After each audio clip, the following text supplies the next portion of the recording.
My name is Josephine Lang, and I come from a long line of insomniacs, and I've actually managed to heal it. And my father was a chronic insomniac, and he never did manage to heal it, but I worked at it, and so I have. And I'd like to share with you some of the tips that I learned. Now, the first one you're not going to like, because it is the hardest one to do.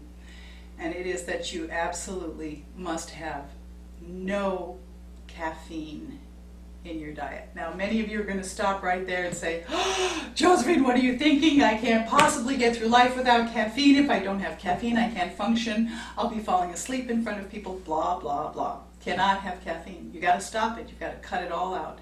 And anybody can do anything for 4 or 5 days, I find, so just give it a try. It's almost like, any other thing that we're really addicted to.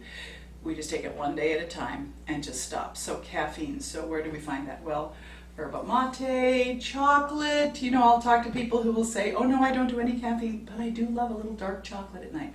Well, I'm talking zero, no caffeine. Now, before I learned this, I speak from experience. I got up to 3 pots of espresso a day before I figured out what my problems were. But caffeine has got to stop. So that's the number one. You do that one thing, you're going to have a huge change in insomnia, and you're going to start to sleep much, much better. So now then, the other thing is that sometimes we wind up with mineral deficiencies, and we'll wind up with leg jumps at night in bed. Those can wake us up or prevent us from falling asleep. That's almost always dehydration. So getting that proper amount of water down a day. I'm a fairly large woman. I like to get 128 ounces of liquid down a day. So that can be tea, it can be soaked chia seeds, it can be vegetable juices, it can be smoothies, it can be soups. But I try to get a lot of liquid through my body every day, because that's the main thing that causes those muscle cramps at night. The other thing is lack of minerals. So this is the one that I prefer. It's called iodized trace minerals, and it's by Tropical Oasis. It works very well. I usually put like an ounce in a glass of water, and I'll have that by my bedside. If I do have any leg jumps, I'll drink that down, and that'll usually take care of that problem. Then the other thing that I like to do is magnesium oil. It's wonderful for injuries or problems where you're having pain in the body, and you can go ahead and rub a little magnesium oil on it, and that will help as well. The other, since we're in California where marijuana is legal, the CBD, the particular active ingredient in marijuana, that's not the THC that causes the change in the psychotropic activity. This is the CBD, the cannabinoid, that is great for stopping pain. And I'll go ahead and rub a little bit of that on topically, or I'll take a little bit, a drop or two underneath the tongue. However it's manufactured. Sometimes we have it in like in coconut oil. So if your CBD has come in a coconut oil, like this lovely one, you can go ahead and have it that way.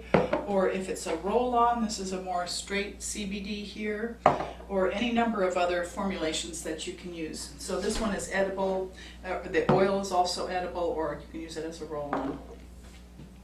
And so that's a great way to go ahead and deal with some of that pain. Now, additionally, the Chinese meridians come into effect when it comes into insomnia. So this is a chart that shows the Chinese meridians as they are moving through the body, and each one of these meridians follows a line in the body, either up or down, And this is like a clock, so the meridians cleanse themselves every 2 hours. And so most people that have insomnia find themselves waking up between 1 and 3 a.m. A lot of nightmares happen at that time too, which is when the liver is cleansing itself. So whenever I find that somebody is having wakefulness during that time of the night, that 1 to 3 a.m. time, I like to recommend that they do a liver cleanse. My favorite is Dr. Richard Schultz with his American Botanical Pharmacy, and he's www.herbdoc.com. His 5-day liver detox and liver cleanse is excellent and will generally stop any kind of nightmares or waking up in the middle of the night at that time. So that's most commonly. The gallbladder is working from 11 p.m. to 1 a.m. Sometimes it's the gallbladder.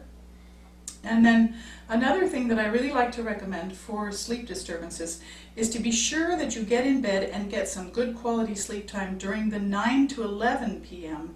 when triple warmer is active. So triple warmer is the meridian that is our energy level, And if we are up and staying up late at night and pushing through that triple warmer time, we don't get the good quality sleep and the rebuilding of our bodies during that time of night. So that's the other thing for insomnia, is a regular bedtime.